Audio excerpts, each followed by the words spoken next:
Bakit nga ba mahirap ang Pilipinas? Papaano nga ba natin itong mapagyayaman?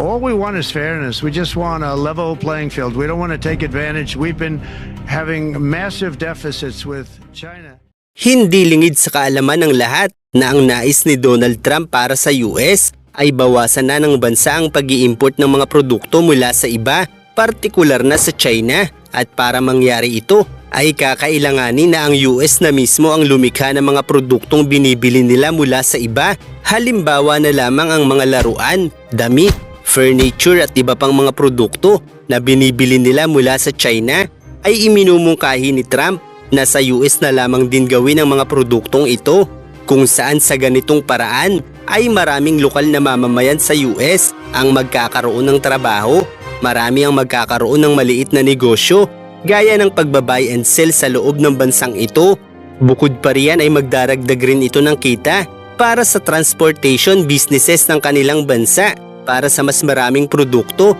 na maibabiyahe ng mga ito. At dahil ang pagpapatakbo ng mga factory at transportasyon ay gumagamit rin ng krudo, ay mangangahulugang makadaragdag ito sa GDP growth ng bansa na magpapalakas ng kanilang ekonomiya. Kaya't napakaraming kita at panggastos ang nalilikha ng isang kumpanya kung ito ay nasa mismong bansa nila. At sa ganitong paraan ay maiiwasan ng isang bansa na umasa na lang ng umasa mula sa produkto ng iba. Gaya na lamang halimbawa ng Pilipinas, kung saan dahil mas marami tayong binibili sa China, ay nasanay na ang Pilipinas sa kalakalang ito. Kaya't imbis na pangarapin ng Pilipinas na mabawasan ang pag-i-import natin sa ibang mga bansa, ay naisasantabi na lamang ang pangarap na ito. At iyan ay dahil hindi rin naman madaling basta na lang bawalan ang mga Pilipinong nag-aangkat ng produkto sa mga Tsino dahil sa kakulangan ng suporta ng ating gobyerno sa pagpapalakas ng industrialisasyon sa bansang ito. Kung iisipin kasi natin, kung ang pamahalaan ay tututok sa paglikha ng mga trabaho, ay napakaraming pagawaan ng produkto ang maaaring malikha sa bawat rehiyon ng bansang ito. Halimbawa kung nag-aangkat ang Pilipinas ng milyon-milyong halaga ng damit, sapatos, furniture at laruan, ay maaari namang isulong ng pamahalaan na ang mga pinakamalalaking importers nito sa bansa ay tutulungan na lamang ng gobyerno na dito na mismo gawin ang binibili nilang mga produkto mula sa mga Tsino, nang sa ganun ay mabawasan ang pagdepende natin sa China at mas magiging competitive rin ang ating bansa para sa posibleng pag-e-export ng sarili nating produkto. Dahil kung aasa lamang tayo ng aasa sa ibang bansa at mananatiling tagabili lamang tayo ng produkto ng China, ay mananatili lamang na mas kakaunti ang trabaho sa bansang ito, kaya't mananatili ring mas maliit ang ating kita kumpara sa ibang mga bansa. Kaya't pagdating sa palakasan ng kagamitan, tayo rin ay napag-iwanan dahil limitado ang kita ng bansang ito dahil matagal na tayong umaasa lamang sa produkto ng mga Tsino. Kaya't gaya ng hangarin ni Trump para sa bansa nito na palakasin ang kanilang lokal na industriya, ay kinakailangang ito na rin ang isulong ng ating gobyerno, ang unahin na tulungan ng ating mga importers na dito na nila sa Pilipinas gawin ang binibili nilang produkto, lalo na kung damit lang naman, sapatos, laruan o furniture na kayang-kayang gawin ng mga Pilipino. At sa sandaling mapapayag ng gobyerno ang mga importers sa bansang ito, ay maaari nang magpataw ng matataas na taripa ang Pilipinas sa nasabing produkto, nang sa ganun ang mga negosyante sa loob ng bansa na nagbabuy and sell ng ganitong klaseng produkto ay sa mismong bansa na lamang din natin manggagaling ang ibinebenta ng mga ito. Sa paraang ito ay maaaring mas dumami ang trabaho sa loob ng bansa at kalaunan ay maaari ring bumaba ang mga presyo ng bilihin kung mas maraming produkto ang malilikha sa bansa,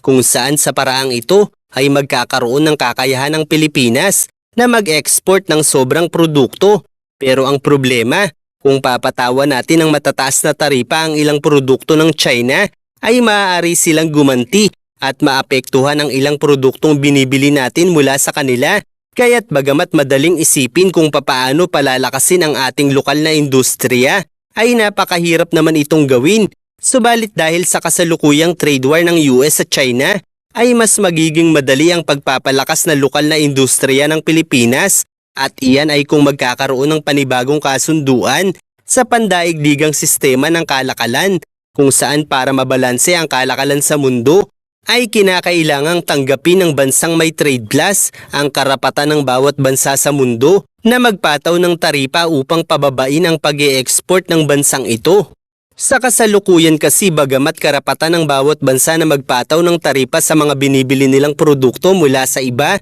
ay hindi naman ito matanggap ng China dahil sa paraang ito ay humihina ang pag-e-export nila at marami ang nawawalan ng trabaho sa kanilang bansa na nagdudulot ng mga protesta at nagpapababa sa kita ng mga komunista. At dahil naman may kalayaan rin ang China na magpataw ng taripa sa mga ini-import nila mula sa ibang mga bansa,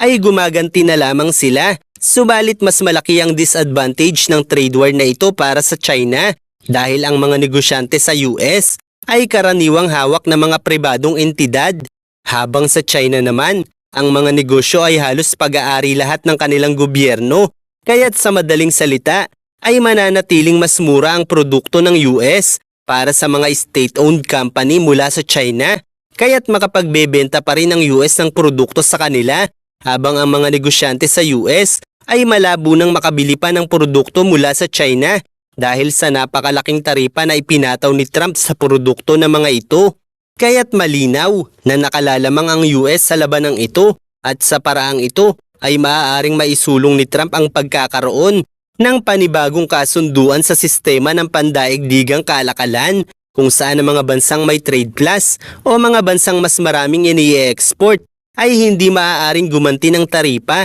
hanggang hindi nagkakaroon ng balanse ang trade deficit ng bawat bansa para sa kanila. Sa ganitong paraan ay maaaring magbawas ng sobra-sobrang produksyon ang China kung saan ang bawat bansa ay higit na pagtutuunan na lang ang kanilang lokal na industriya at sa ganitong paraan ang bawat bansa ay hindi na dedepende ng lubusan sa produkto ng China na maaaring magbigay ng mas maayos na kita para sa mas maraming mamamayan ng bawat bansa sa mundo at sa paraang ito naman na magkakaroon ng balanse ang kalakalan ng mundo ay mas madali nang magagawa ng Pilipinas na palakasin ang lokal na industrialisasyon sa bansang ito at kung mangyayari ito ay dito pa lamang magkakaroon ng kakayahan ng Pilipinas na palakasin ng gusto ang ating militarisasyon para sa pagbabantay ng ating teritoryo kung saan ay hindi natin ito madaling nagagawa sa kasalukuyan dahil umaasa lamang tayo sa ibang mga bansa.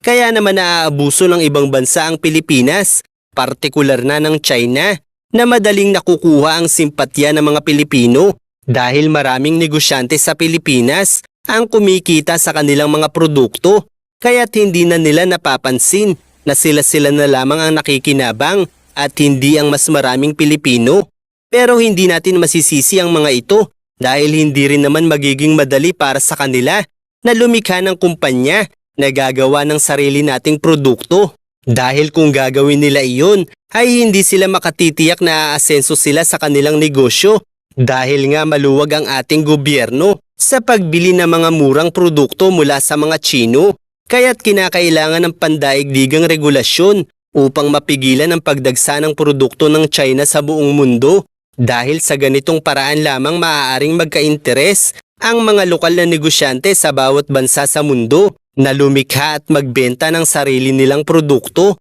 Kaya't si Donald Trump lamang ang pag-asa ngayon ng mundo upang makahinga na sa hindi patas na kalakalan ang maliliit na bansa gaya ng Pilipinas sa ilalim ng impluwensya ng komunistang partido.